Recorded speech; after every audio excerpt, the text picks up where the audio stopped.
যাহা হোক, जो भी है, প্রক্রান্ত বিষয়ের উপলব্ধির জন্য শ্রী মায়ের দেবীত্বের এইটুকু परिचयी आपातत যথেষ্ট। जिस बात के बारे में हम बात कर रहे हैं, जिस विषय के बारे में, उसकी उपलब्धि के लिए, उसको समझने के लिए माँ के देवीत्व का इतना परिचय फिलहाल इनफ है, যথেষ্ট है। अतः पर आमरा এই চরিত্র আলোচনায় যতই অগ্রসর হইব ততই দেখিতে পাইব যে বিবিধ ক্ষেত্রে বিচিত্র ভঙ্গিতে তাহার চরিত্রের বিকাশ হইয়া থাকিলেও ইহার অনন্য সাধারণ परिपूर्ति একটা विशेष क्षेत्र হইয়াছিল। इसके बाद में हम इस चरित्र आलोचना में जितने ही आगे बढ़ेंगे उतना ही देख पाएंगे कि विभिन्न क्षेत्रों में विभिन्न रूप से उनके चरित्र का विकास भले ही चाहे हुआ था, किंतु इसकी अनन्य साधारण परिपूर्ति, एक विशेष रूप से उसका जो विकास था वो एक विशेष क्षेत्र में हुआ था। जितना ही माँ का चरित्र पढ़ेंगे उतना ही समझेंगे कि बहुत सारे क्षेत्रों में माँ का चरित्र, माँ की यह जो दिव्यत्व है वो परिस्फुट होता हुआ दिखाई देता था। किंतु इन सभी क्षेत्र में भी एक क्षेत्र ऐसा है कि जहाँ पे माँ का देवीत्व विशेष रूप से प्रकाशित हुआ था। भारत তিনি দেবী হইলেও তাহার লীলার এই অংশে জগৎদাসী তাহাকে পাইয়াছিলেন जननी रूपे। माँ देवी होकर के भी उनकी लीला के इस अंश में जगतवासी, जगत के लोग उनको पाए थे जननी के रूप में। देखिए कि माँ का देवीत्व साधन भजन के क्षेत्र में गुरु रूप से, दीक्षा गुरु के रूप में, देवीत्व के रूप में, घर संसार की जितनी बातें हैं उन सब में उपदेश जो स्त्रियों को देती थी, उन सब विभिन्न रूप से उनका देवीत्व का प्रकाश तो हुआ ही था। किंतु इस लीला में, इस पार्टिकुलर, जैसे पहले पहले जब शुंभ निशुंभ का विनाश करने के लिए देवी ने जन्म धारण किया था, इस युग में उनका जन्म धारण करने का एक सबसे बड़ा, एक जो विशेष क्षेत्र था वो जननी रूप से उन्होंने प्रकट किया था। जगतवासी, जगत के लोग उनको प्राप्त किए थे जननी के रूप में। भारतेर अध्यात्म इतिहासे इहा एक गुरुत्वपूर्ण व्यापार। भारत के अध्यात्म जगत में यह एक गुरुत्वपूर्ण ये बात है। श्री राम पूर्वतापनी उपनिषदे उक्त होइया छे, उपासकानाम कार्यार्थम ब्रह्मणो रूप कल्पना। श्री राम पूर्वतापनी उपनिषद में लिखा है, उपासकानाम कार्यार्थम, जो उपासक है उसके कार्य के लिए ब्रह्मणो रूप कल्पना, ब्रह्म रूप की कल्पना करते हैं।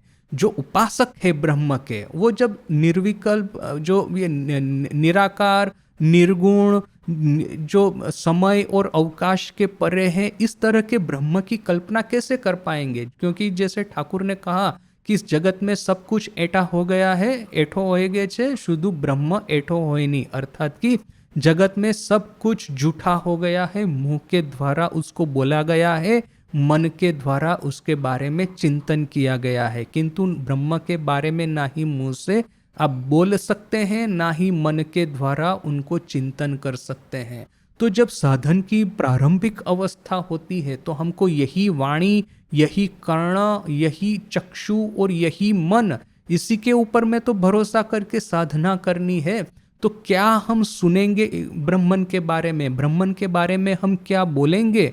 ब्रह्मन का हम दर्शन कैसे करेंगे? ब्रह्मन का स्मरण मनन निध्यासन कैसे करेंगे? तो इसके लिए उपासकानाम कार्यार्थम, उपासकों के भले के लिए ब्रह्मणो रूप कल्पना, ब्रह्म रूप की कल्पना करते हैं।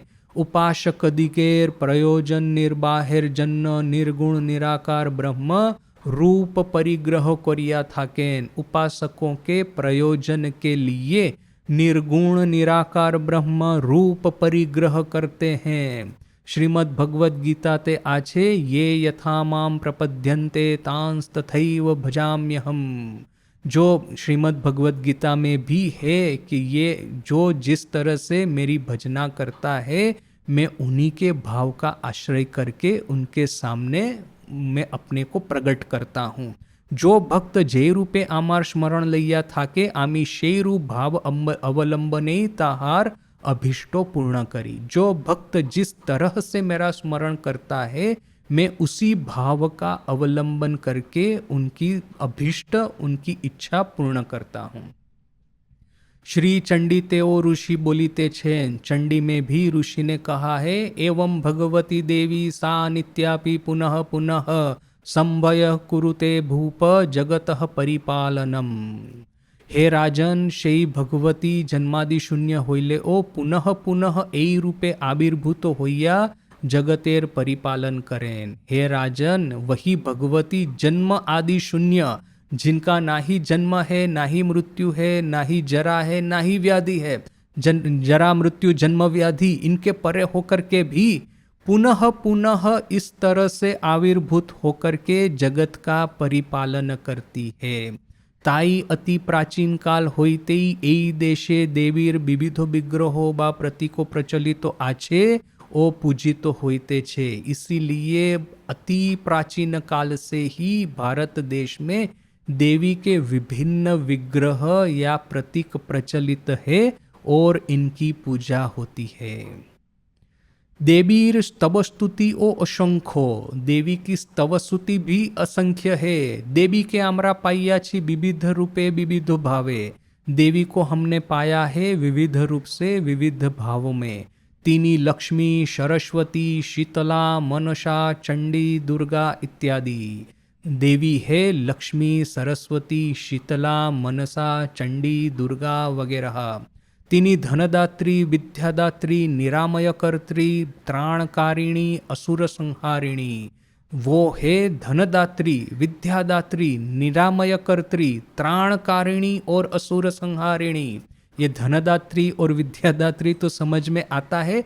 निरामयकर्त्री अर्थात कि अपने रास्ते में जितने भी यह सब अशुभ या तो फिर जितने भी शोक संताप है उनका निरामय करती, और त्राणकारिणी यानी कि हमारे जीवन में जितने भी यह सब समस्याएं हैं उसका संहार करती हुई असुर संहारिणी, असुरों का संहार करती हुई। चंडी ताहा के समस्त विद्या रूपिणी और समस्त नारी रूपिणी बोला हुआ छे। चंडी में उनको समस्त विद्या की सर्वदेव देवी स्वरूपाय श्री रामकृष्ण ऐसा कहते हैं ना। श्री रामकृष्ण कौन है? सर्वदेव और देवी स्वरूप। तो यहाँ पे भी उनको समस्त विद्या रूपिणी, समस्त नारी रूपिणी, जितनी भी विद्या है, जितनी भी स्त्री शक्तियां हैं, उनकी मूर्तिमंत स्वरूप देवी को कहा गया है। तुष्ट होइया तिनी भक्ति मुक्ति प्रदान करें, आबार रुष्ट होइया तिनी अधार्मिक अनाचारी दंड विधान करें। यदि वो तुष्ट होगी तो भक्ति और मुक्ति प्रदान करेगी, और जो रुष्ट होगी तो अधार्मिक और अनाचारी को दंड करेगी। नारी रूपे, शक्ति रूपे, देवी रूपे, मातृ रूपे आमरा अनादिकाल होते ही ताहार पूजा करिया आशिते छी। नारी रूप में, शक्ति रूप में, देवी रूप में, मातृ रूप में हम लोग अनादिकाल से, अनंत समय से उनकी पूजा करते आ रहे हैं। राम प्रसाद कमलाकांतो और राजा रामकृष्ण प्रभृतिर भक्ति ते मुग्ध तिनी आबार स्वर्गेर ऐश्वर्य छाड़िया मोरतेर कुटीरे पदार्पण करें। राम प्रसाद, कमलाकांत और राजा रामकृष्ण वगैरह कवियों की भक्ति से मुग्ध होकर के वही फिर स्वर्ग का ऐश्वर्य छोड़ करके मर्त्यलोक में एक पर्ण कुटीर में पदार्पण करती है। मर्त्यलोक अर्थात कि पृथ्वीलोक, यहाँ पे गरीबी में जो श्रद्धालु है इस तरह के श्रद्धालुओं के घर में देह धारण करती है। एमन की तिनी भक्तेर भांगा बेड़ा बांधिया दिया जान, यहाँ तक कि जो भक्त है उसका टूटा हुआ घर है वो भी वो बांध करके जाती है, नव निर्माण करके जाती है। कन्या वेशे जननी वेशे तिनी शोके दुखे सांत्वना प्रदान करें। कन्या वेश में, जननी के रूप में वो शोक दुख में सांत्वना प्रदान करती है। स्वर्गेर देवीर संगे बांगाली एमोनई कोरिया आत्मीयता पाताइया छे। स्वर्ग की देवी के साथ में बंगाली प्रजा ने ऐसा ही करके आत्मीयता का बंधन बांधा है। देखिए कि ये बंगाल में देवी पूजा जो है वो एक विशेष रूप से देवी का वहाँ पे एक प्रचलन है, जो कि मैंने और कहीं पे इतना नहीं देखा है। गुजरात में भी नहीं देखा और यहाँ पे साउथ इंडिया में भी इस तरह से नहीं है। हाँ, हर जगह पे देवी या शक्ति की आराधना तो होती है, किंतु बंगाल में जो तंत्र का प्राधान्य था, शक्ति पूजा का प्राधान्य था, उसकी वजह से देवी के साथ में बंगालियों का एक विशेष संबंध है। तो ये कोई आश्चर्य की बात नहीं है कि माँ बंगाल में जन्म धारण की थी।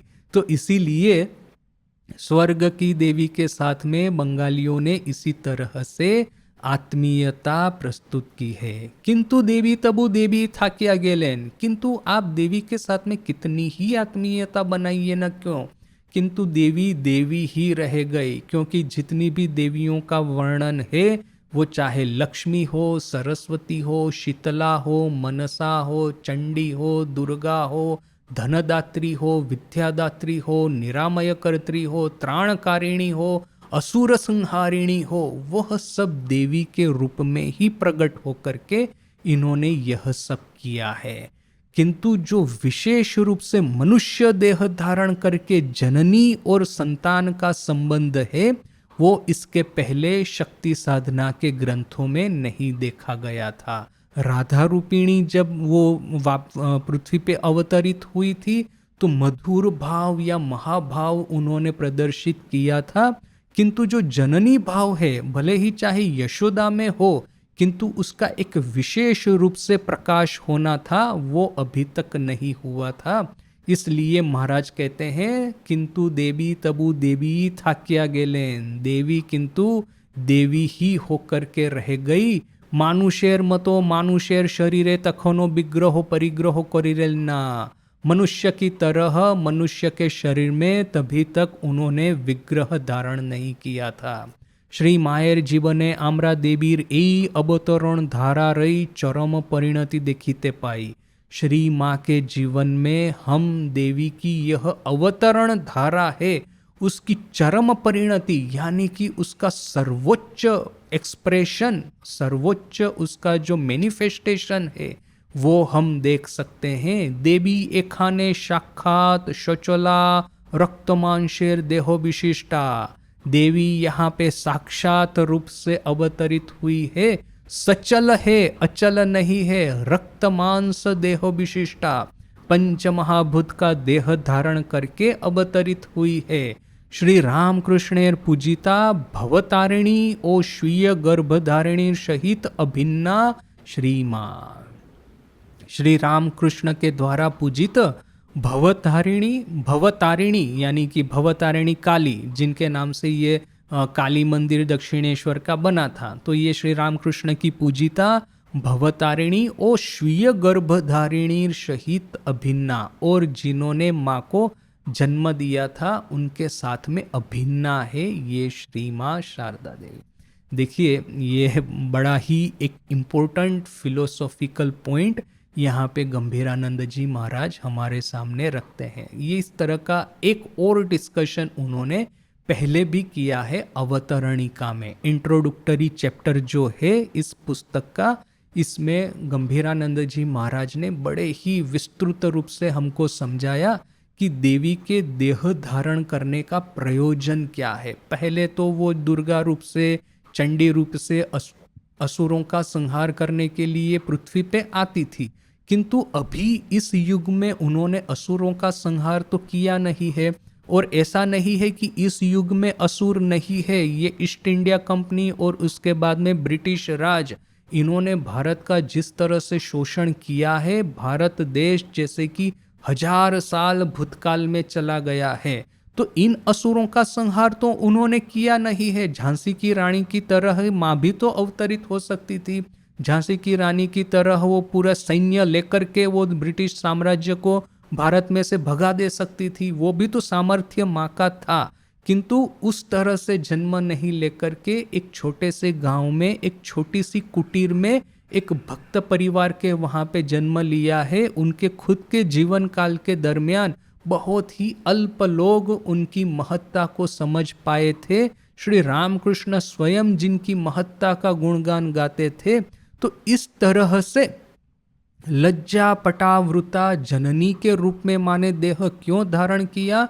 तो इसका उत्तर गंभीरानंद जी हमको इस अवतरणिका में, इंट्रोडक्टरी चैप्टर में कहते हैं कि इस जन्म में उनको मनुष्य के हृदय के भीतर में संशय राक्षस है, संदेह रूपी जो दानव है, उसका संहार करने के लिए माँ अवतरित हुई थी।